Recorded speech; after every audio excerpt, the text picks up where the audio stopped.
Be at odds with someone to supersize your business. Sharon Horne-Ellstrom here. Our idiom, our expression for supersize your business today, that's relationship related, is to be at odds with someone. It can be someone or something, but since we're dealing with relationships, let's stick to the being at odds with someone perspective. Now, why would we want, let's talk about where it came from first.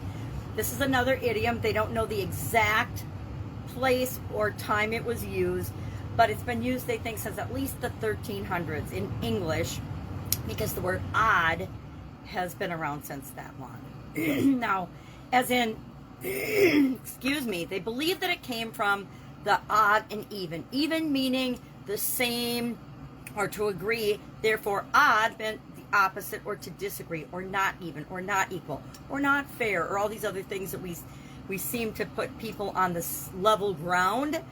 Now, if you're building and growing and supersizing your business, do you want to be like everyone else? Do you want to be even with everyone else? Or do you want to be better and more apt at delivering problems, solutions, and services to your desired clients, desired customers? And even though it's been around for a long time, what does it mean? It means to disagree about something, or for people to disagree or to argue about something. I think we all know what it means to be at odds with someone. Not odd and even numbers, but disagree versus agree. And I guess odd and even are considered opposites based on the definition. So how and why might we want to be at odds with someone? I say it's better to be at odds with something and to push against something than someone. But sometimes someone is another company, right? We want to stand up for the competition. We want to attract the people that are for us, and we want to repel the people that we don't want to serve, right? We don't learn that until we serve the wrong people a few times, and then we realize, oh my gosh, this customer, and I've had this happen in a couple different businesses before I really got good at saying, no, this is the group we serve. A few people from the outliers that are really wanting to be in that group, but otherwise, no, because they cost us too much time, too much energy, too much effort, too many headaches versus what they bring to our organization. Sometimes in the beginning, you serve those people because it helps you to identify who you're for and who you aren't for. We want to create polarity, and I know everybody thinks polarity and arguments and disagreements are a bad thing, but they're really not, because they help us to identify the people that we're here to help in the world. So we want to create polarity to stand out, to get attention, and to separate ourselves from the competition. I don't think there's hardly any businesses that exist today that are an island in and of themselves, that don't have competition. Even if it's just competition for the people that we serve's attention, we all face competition in some way, shape, or form. So we're at odds with something, and we want to be at odds with that so that we stand out for the people that we want to serve. Now, I was thinking about conflict resolution, and do you have a process for that, or conflict handling?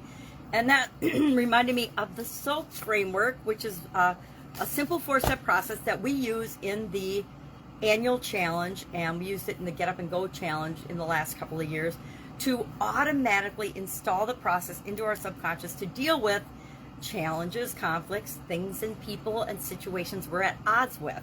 How do we do that? SOAP framework stands for story, options, actions, and analysis and action, and then progress. Are we making progress?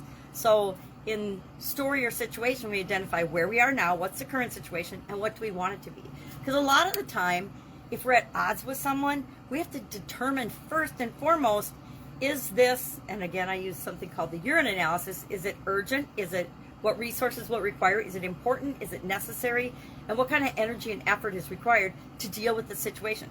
A lot of the things we tie ourselves up in and get all upset and drama driven by, it's none of our business. We don't even need to pay attention to it. So first and foremost, before we even hop into the SOAP framework, we need to decide if it's something that is worth our time and energy to address. A lot of things we just don't need to address and they go away. But if we do need to, and if we want to, how do we decide what to do with that situation? Well, we look at the story, the current situation, and our desired situation.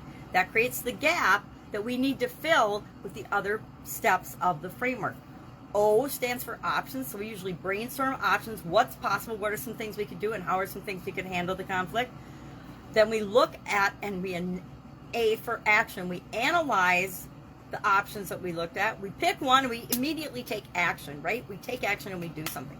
And then the P stands for progress. Are we moving toward what we want? Are we filling that gap? Or are we moving away from it? And that's how we decide what actions to take, what to do, if it's working or not, etc. That's my favorite way to handle conflicts nowadays.